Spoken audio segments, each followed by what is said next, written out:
Welcome to your Daily 5 for Monday, July 15th, 2024. Lando and I have mentioned, I think, more than a few times on the show that we're both fans of the Walter Hill film The Warriors. And I knew that that movie was based on a book by author Saul Urich with the same title, so it is titled The Warriors. It generally uses the movie poster for its artwork, which I don't like, but regardless, I just had never gotten around to reading it. I knew it was a relatively short read, and there was no particular reason I didn't read it, but I had heard that and seen people say that it was a lot different than the movie. And so when I finished up the William Gibson Sprawl trilogy, I said, okay, I'm going to finally read this book because I'm kind of curious. Is it a lot different? Is this something where you see one or two elements that then got blown up for the movie? Or is it largely the same with just a couple of things changed, but those things maybe are really, really significant changes? So I got the book, read it. I will say at the end of the book, there is a nice epilogue, not epilogue, but some author notes, which I think were really beneficial because this book, wow, this book, when people say it's very different than the movie, that is both true and false. It is true in that the first half of this book is some of the most brutal stuff I've read in a while in terms of you're going to, for the protagonist to be this unlikable, to be this vulgar and offensive and crass and mean and generally evil, depending on how you want to apply that term, that's unusual to hang your entire story around as the main characters. They make the characters in the movie, the Warriors, which in the book they're called the Dominators, but the same characters more or less. They make the movie characters seem like choir boys compared to what these characters do and how they act and how they talk. And you will get just about every offensive slur for every type of person and gender and whatever that there could possibly be in this book. So be prepared for that. It didn't offend me, but I have not read something that was this unapologetically vulgar in quite a while. It's been a while.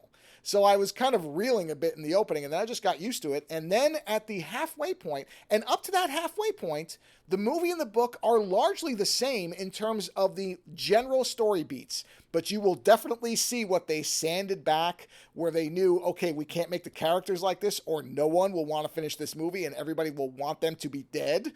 So they make the characters far more likable in the film, but the basics of what happened are largely the same up until that halfway point.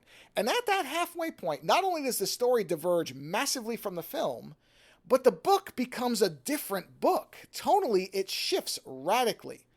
And I think, honestly, becomes much better. So, if you're going to do a 50-50 thing where it's good and bad, better to do your bad 50% up front. So in that way, I was actually really happy with the way the book ended. But it really becomes a much different story. And I don't want to get too specific. I like to keep these weekly shows spoiler-free, but it is such a shift that if I didn't know better from reading the author's kind of stuff at the end, I would think that maybe this was a William S. Burroughs situation where the author had two parts of a book and they managed to fuse it together by changing a couple of names or something, because it just seems like it becomes a completely different focus.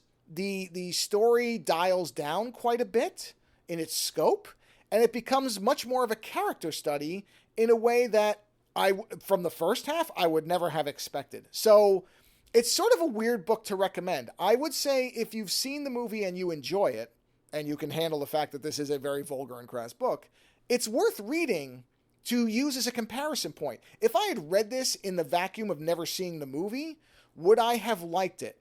I don't know that I would say I would liked it. I think I would have talked about it as a fascinating example of how a book whipsaws from one type of story to another. It would have been worth discussing, but I don't know that I don't know if I would recommend it to people who weren't fans of the film. I don't know that you would enjoy this book. I don't know that I really enjoyed the book, but I am fascinated by it because not only of its comparison to the film, which I enjoy quite a bit, but also because of the way it operates. It is a weird book to experience, and that does make it noteworthy. Again, I don't know if I can just say to any random person, you should read it, but I think as a study in how the tone of a book can really, really shift, as a comparison thing to see as the inspiration point for the film, it is worth reading for that. I just don't know that I'm going to say you're going to have necessarily a good time with it.